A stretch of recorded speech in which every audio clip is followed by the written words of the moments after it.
Assalamu alaikum. We meet again, and last week we established the fact from the Sunnah books that the Prophet was very clear in not permitting his companions to write down the Hadith. This week we will discuss from the book Sahih Bukhari, The End of a Myth, that the companion and the Prophet was very clear. They were very clear in emphasizing that the central issue in Islam is the Quran, and the focus should be on the Quran and the Quran alone. We will give a quote from the book, from the same books of Hadith. The Prophet Muhammad sallallahu alaihi wasallam, he said, "The people of the Quran are the people of Allah and His special people." The Prophet commanded that read the Quran. The Quran will come Judgment Day, shafi'an, as a witness to you with Allah subhanahu wa ta'ala. The best amongst you, the Prophet said, those who learn the Quran and teaches it. Umar was quoted in these same books of Hadith saying that Allah elevate nations and bring down nations because of this Quran. So, and we can go on that these same books have plenty of quotes from the Prophet, from the companion, about the importance and the central focus should be on the Quran, based on the saying of the Prophet Muhammad and his companion. But why those scholars that wrote the Hadith and compiled those Hadith books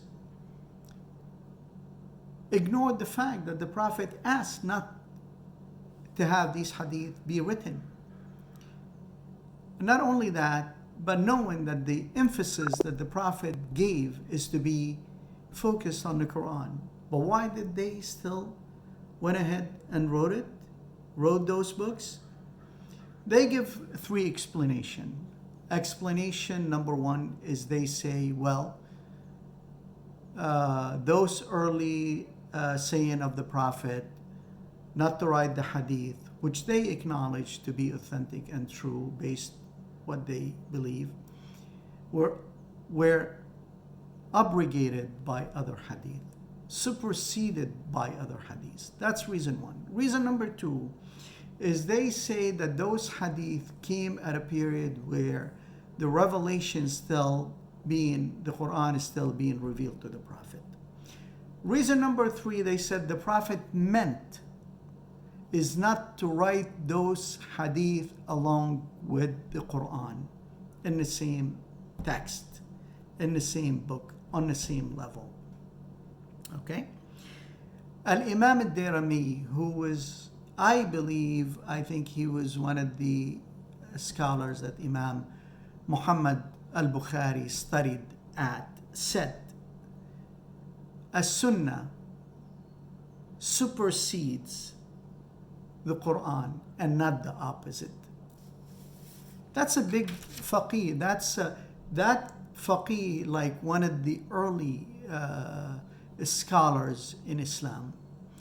Those early scholars were laying the foundation for other scholars to come after them. So they were laying the foundation, just like Imam al-Shafi'i laid down the usul al-fiqh rules, the rules for fiqh, for jurisprudence in Islam, when he said that Islam, the fiqh, the study of Islam should be based on the Quran and on the Sunnah, and Ajmaa mean consensus among scholars, and then qiyas, measuring what you believe to be correct. So those early founders were laying the foundation for later on different faqih, different scholars to come in later on and elevate the hadith and the sunnah to a new level. They also quote al-Imam al-Awzā'ī, who is similar to Imam Abu Hanifa al-Shafi'i. He has his own school of thought and madhab. Al-Imam al-Awzā'ī quoted saying that the book of Allah in more need of the sunnah than the sunnah in need of the Quran. Remember, all these hadith books are based on narration of the Prophet. People heard the Prophet say something, they told someone else told someone else, and these books were compiled almost 200 years after the death of the Prophet Muhammad sallallahu alaihi wasallam.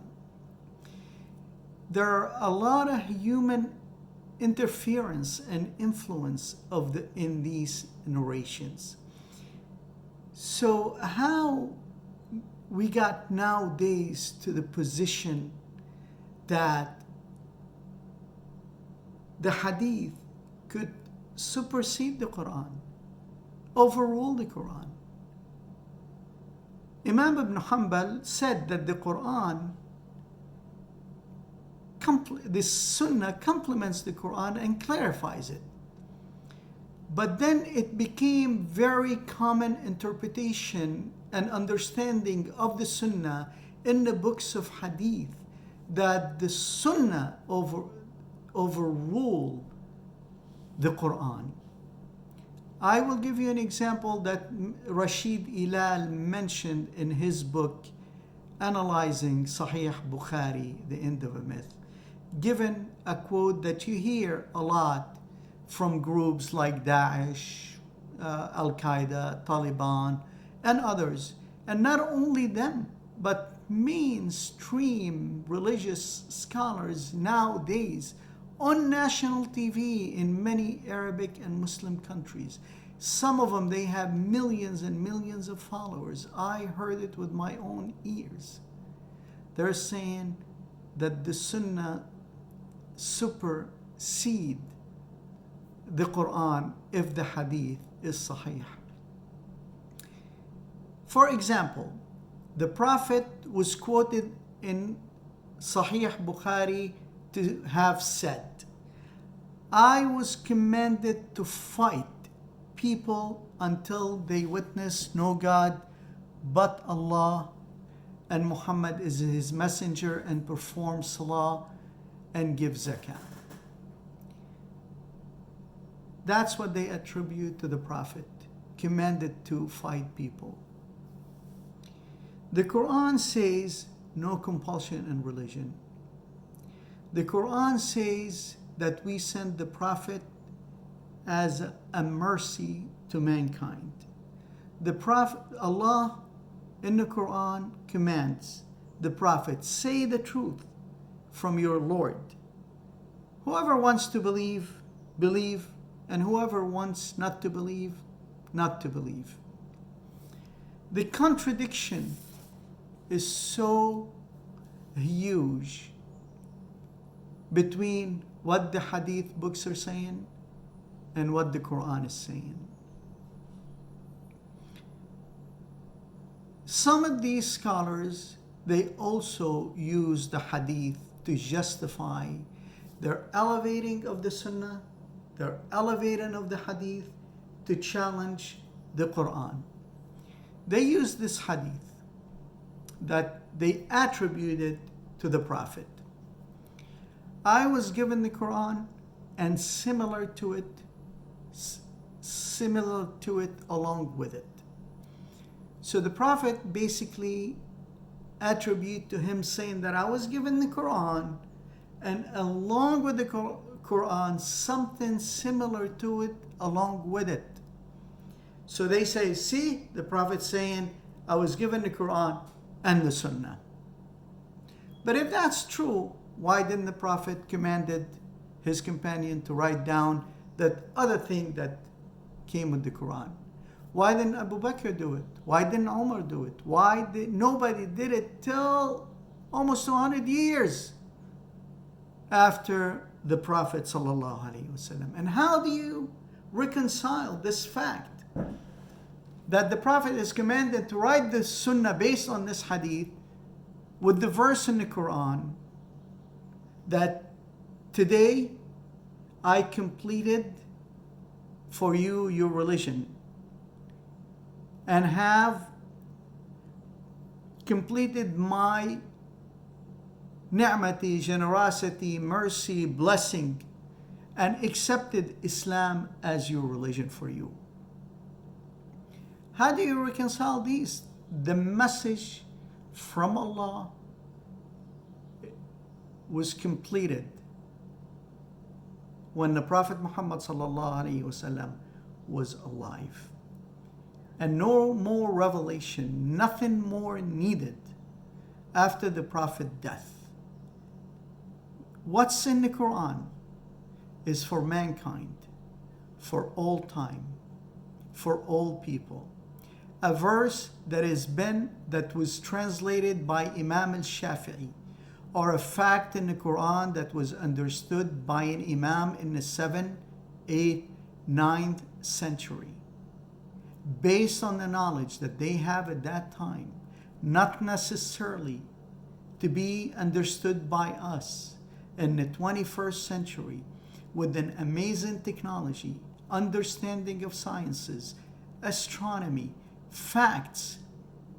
We might understand the same verse and translate it in a different way. But the scholars of Hadith, they did their best at that time.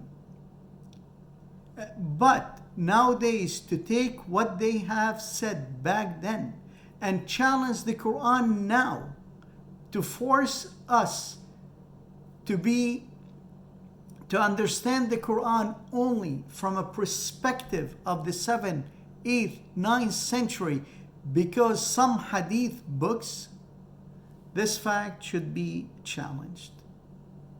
And in this book and other books, this fact has been challenged.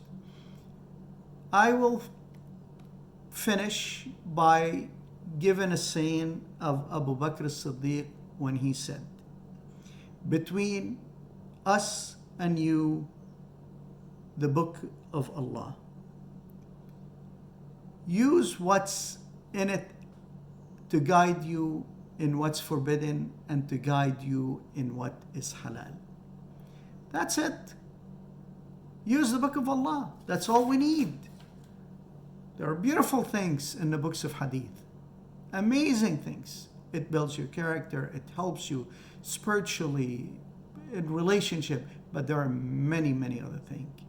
Very abusive, led to a strange and extremist and different theology from what is in the Quran. I will finish with this. As the Prophet wanted us to focus on the Quran, and we, inshallah, will. Please, if you want to continue listening, subscribe to the channel and share the channel with people that have no access to the Arabic language to read the books. So I'm here trying to do this service and help if I can. Thank you. We'll see you next week, and peace be with you, and Assalamu alaikum.